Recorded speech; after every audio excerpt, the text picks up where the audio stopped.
du premier verset jusqu'au 7e verset, déjà, je pleure de ce que je ne saurais pas avancer aujourd'hui non plus. Jean 9, à partir du premier verset, nous lisons ceci. Jésus vit en passant un homme aveugle de naissance.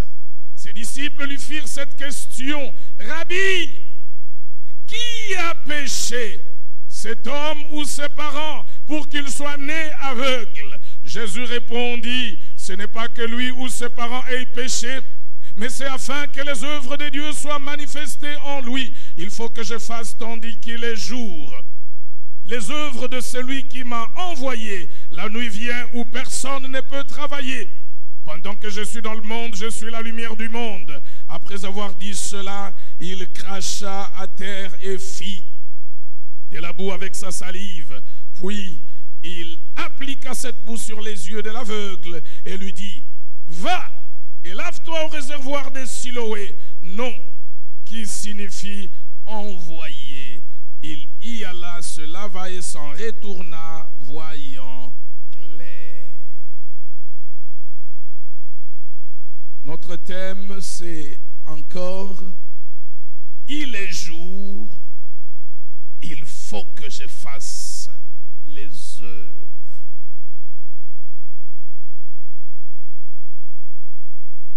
Le dimanche dernier, je disais que le disciple de Jésus-Christ de tous les temps, apparemment,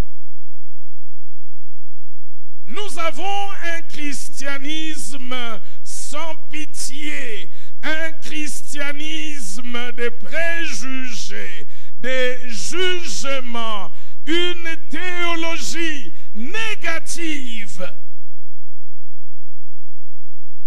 oubliant la compassion pour ceux qui souffrent. Nous nous versons plus dans des questions du genre: qui a péché pour qu'il soit né aveugle? Qui a péché? Qui a péché? Qui est l'auteur de ceci? Qui est l'auteur de cela? Qui est fautif? Mais gloire à Dieu pour ces grands, ces divins enseignants Jésus-Christ. Ce n'est pas cela ce qu'il poursuit, ce n'est pas cela qui l'intéresse.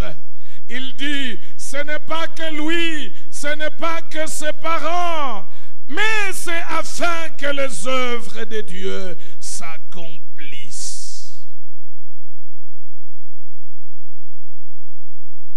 Il ne s'agit pas là d'un christianisme sans pitié, sans compassion.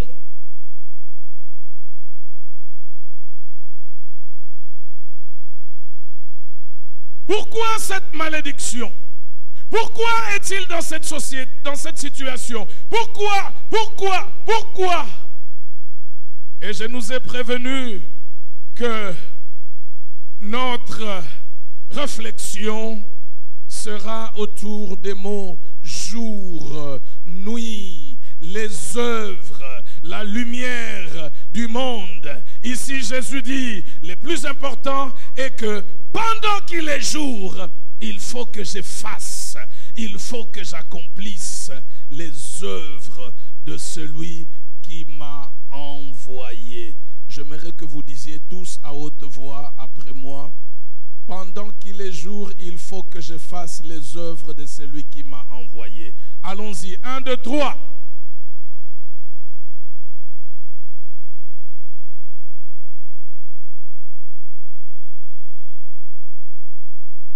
Nous voulons identifier les jours.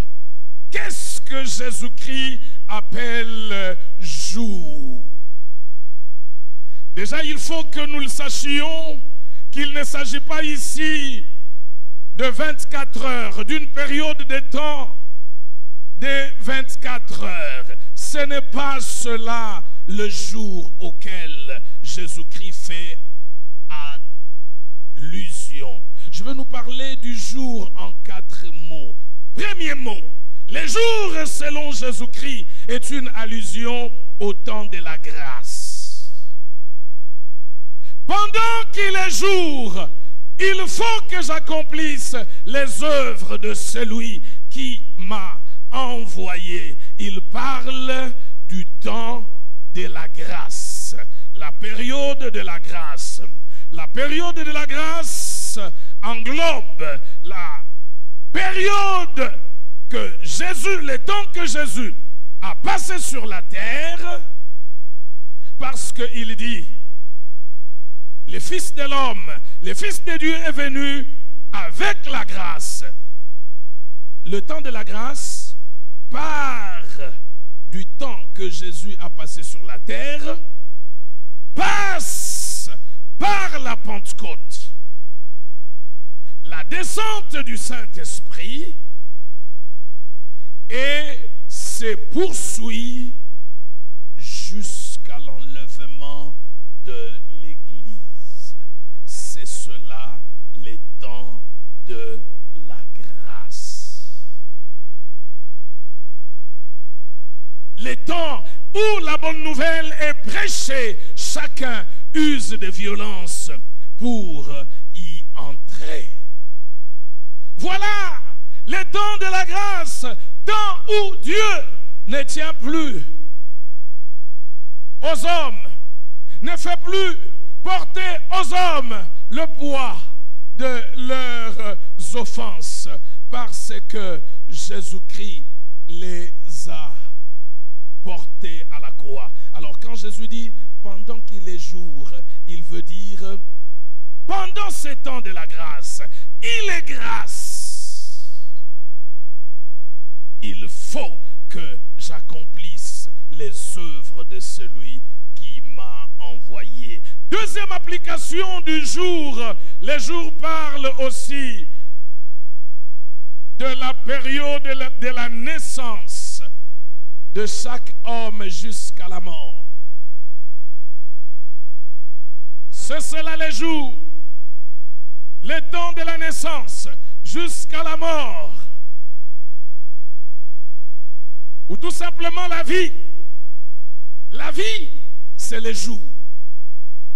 La période où l'on a la vie, c'est le temps pour faire les œuvres de celui qui nous a envoyés. Troisièmement, les jours s'appliquent aux prémices de l'existence d'une personne. Aux prémices de l'existence d'une personne. Je parle ici de la fraîcheur de la vie. La fraîcheur de la vie, lorsque l'on est encore frais, lorsque l'on est encore capable, l'on a encore l'énergie, l'on a ses deux pieds, l'on peut se mouvoir, l'on peut offrir au Seigneur le meilleur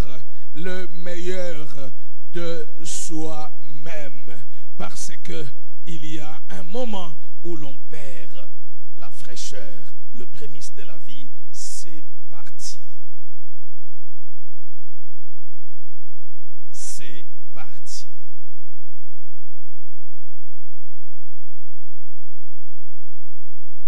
Notre capacité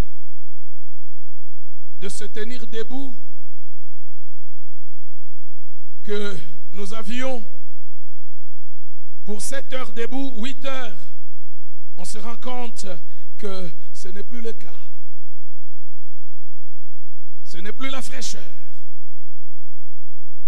Mais gloire à Dieu pour tous ceux qui ont utilisé, qui auront utilisé la fraîcheur de leur vie pour le Seigneur Jésus-Christ. Et le quatrième mot, les jours, est une allusion aux opportunités, aux moyens que dispose une personne pour servir Dieu, pour plaire à Dieu. Voilà pourquoi Paul disait, prêche la parole, insiste en toute occasion, favorable ou non.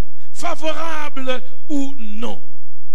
Si favorable ou non, à combien plus forte raison quand c'est favorable. lorsqu'il y a aubaine, comme disent les hommes, opportunité, voilà les jours. Frères et sœurs, sachez-le que ce n'est que pendant la vie sur la terre que la repentance est possible. Sachez-le que ce n'est que pendant la vie sur la terre que l'on peut s'amender. Sachez-le que ce n'est que pendant la vie sur la terre que l'on peut plaire à Dieu. Alors, profitez de cette période pour servir Dieu. Profitez de cette période pour se faire une place de choix dans la présence de Dieu. Profitez de cette période pour investir dans l'éternité. Cessez de rater les occasions de préparer l'éternité. Il faut que tu le saches, que quand quelqu'un vient, il est dans le besoin, il vient te demander une assistance, un pain, il vient te donner l'occasion de préparer ton éternité en grandeur. Alléluia. Alléluia.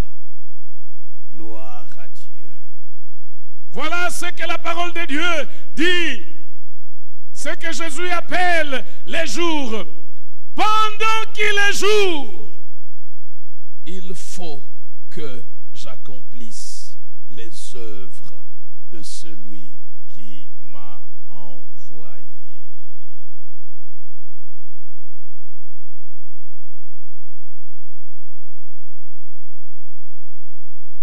Allons-y maintenant au deuxième grand mot que Jésus-Christ utilise. Après les jours, il cite la nuit. Il dit, la nuit vient où personne ne peut travailler. La nuit, dans le langage de Jésus-Christ, n'est pas la période d'après la journée. Mais pour Jésus-Christ, la nuit parle de la fin de la grâce.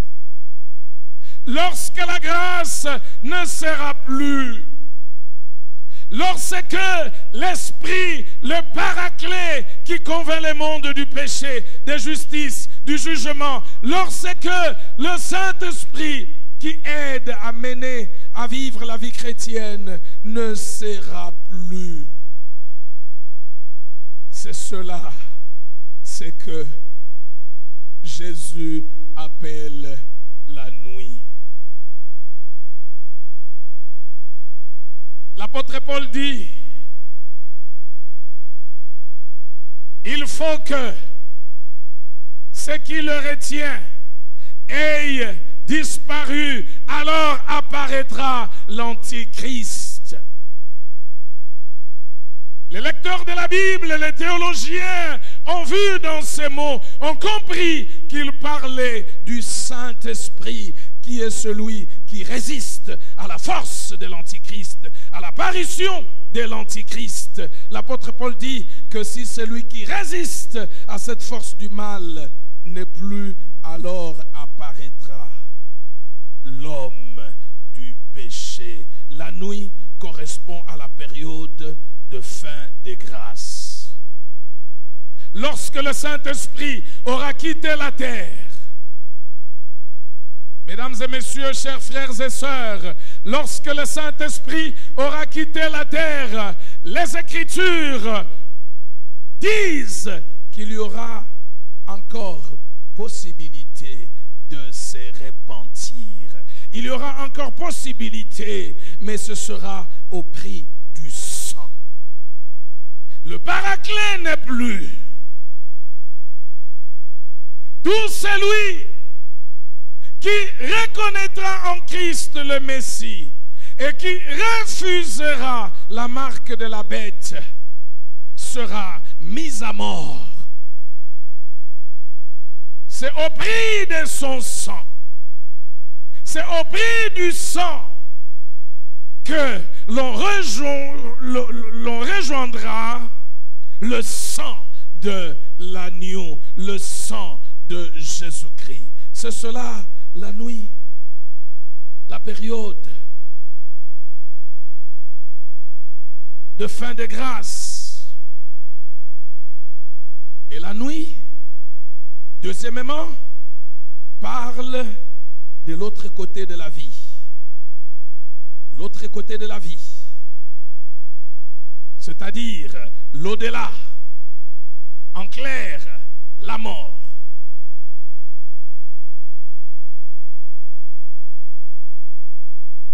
La mort.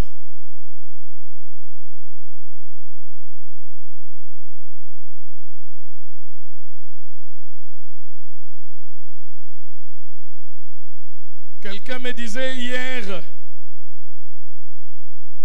me faisait voir la différence, nous a dit la différence qu'il y avait entre la mort et être décédé.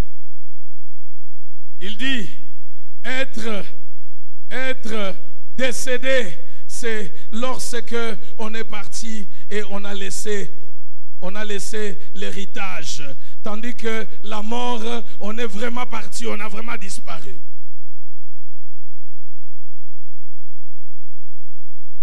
Mais je vous dis que être décédé, tout comme être mort, ici c'est pareil, c'est la nuit.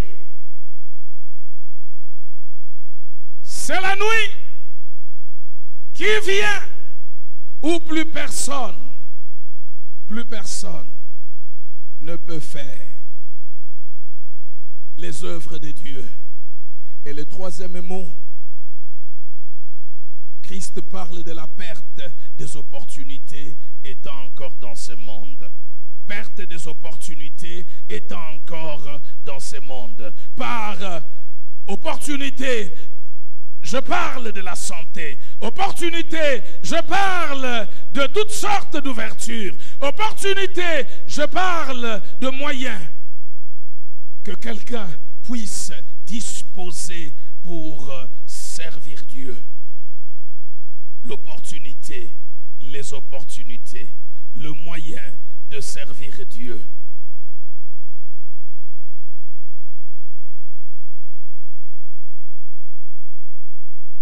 Mesdames et messieurs, frères et sœurs en Christ, il faut que vous le sachiez que pendant la période dite nuit, ce sont le regret.